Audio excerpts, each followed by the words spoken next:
Okay, ഇന്ന് നമ്മൾ പഠിക്കാൻ പോകുന്ന ടൈപ്സ് ഓഫ് ബാങ്കാണ്. ഓക്കെ, 4 തരത്തിലുള്ള ബാങ്കുകളുണ്ട്. Central bank, commercial bank, development bank, specialised bank. Okay, ഇനി കമേഴ്ഷ്യൽ ബാങ്ക് എന്ന് പറഞ്ഞു കഴിഞ്ഞാൽ പബ്ലിക് സെക്ടർ ബാങ്ക്, അതായത് ഗവൺമെൻറ് അണ്ടർടേക്കിങ്ങിലുള്ള ബാങ്കും പിന്നെ പ്രൈവറ്റ് സെക്ടർ ബാങ്കും ഫോറിൻ ബാങ്ക്സും.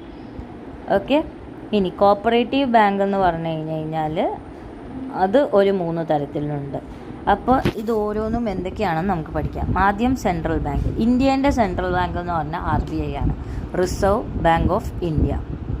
ഓക്കെ, അവർ ജനറൽ പബ്ലിക്കിനായിട്ട് അവർ യാതൊരു ബന്ധവുമില്ല, അതായത് കസ്റ്റമറുമായിട്ട് അവർക്ക് യാതൊരു ബന്ധമില്ല. ഓക്കെ, അതൊരു ഗവൺമെൻറ്റിൻ്റെ ബാങ്കാണ്. അവർ ബാക്കിയുള്ള ബാങ്കുകൾ എന്തൊക്കെയാണ് ചെയ്യുന്നതെന്ന് നോക്കി അത് അവരുടെ ഫങ്ഷൻസ് മോണിറ്റർ ചെയ്യലാണ് ഇവരുടെ ജോലി. അപ്പോൾ ബാക്കിയുള്ള ബാങ്കുകളിൽ നിന്നും അതുപോലെ തന്നെ കമേഴ്ഷ്യൽ ബാങ്കുകൾ എത്ര ഡെപ്പോസിറ്റ് അവർക്ക് അക്സെപ്റ്റ് ചെയ്യാൻ പറ്റും, അതിൽ എത്ര ഇൻട്രസ്റ്റ്, ലോണിൽ എത്ര ഇൻട്രസ്റ്റ് കൊടുക്കണം, എത്ര ലോൺ വരെ കൊടുക്കാൻ പറ്റും, ഇവ കാര്യങ്ങളൊക്കെ തീരുമാനിക്കുന്ന RBI ആണ്. ഇതിന് ആദ്യം വരുന്ന കമേഴ്ഷ്യൽ ബാങ്ക് എന്ന്.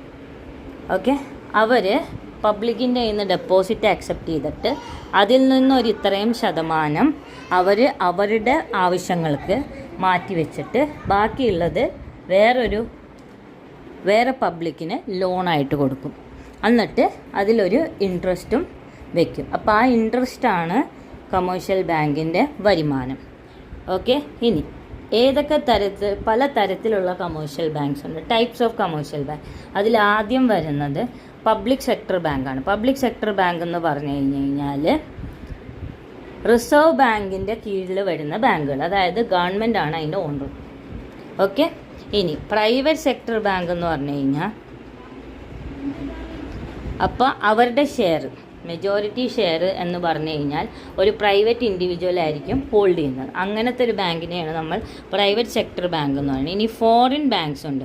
ഫോറിൻ ബാങ്ക്സ് എന്ന് പറഞ്ഞു കഴിഞ്ഞാൽ അവരുടെ ഇന്ത്യയിൽ ബ്രാഞ്ചസ് ഒക്കെ ഉണ്ടാവും, പക്ഷേ ഹെഡ് ഓഫീസ് ഇന്ത്യക്ക് പുറത്തുള്ള ഏതെങ്കിലും കൺട്രിയിലായിരിക്കും. അതിനെയാണ് നമ്മൾ ഫോറിൻ ബാങ്ക്സ് എന്ന് പറയുന്നത്. ഇനി അടുത്തത് ഡെവലപ്മെൻറ്റ് ബാങ്ക്സ് ആണ്.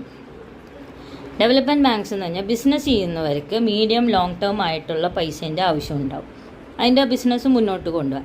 അപ്പോൾ അതുപോലത്തെ ബിസിനസ് ആക്ടിവിറ്റീസിന് പൈസ കൊടുക്കുന്നവരെയാണ് നമ്മൾ ഡെവലപ്മെൻറ്റ് ബാങ്ക് എന്ന് പറയുന്നത്. ഈ ബാങ്ക് ബിസിനസ്സിന് വേണ്ടി മാത്രം പൈസ കൊടുക്കുന്നവരാണ്. നമ്മളുടെ കമേഴ്ഷ്യൽ ബാങ്ക് എന്ന് പറഞ്ഞു കഴിഞ്ഞാൽ ഇൻഡിവിജ്വൽസിനും ബിസിനസ് ചെയ്യുന്നവർക്കും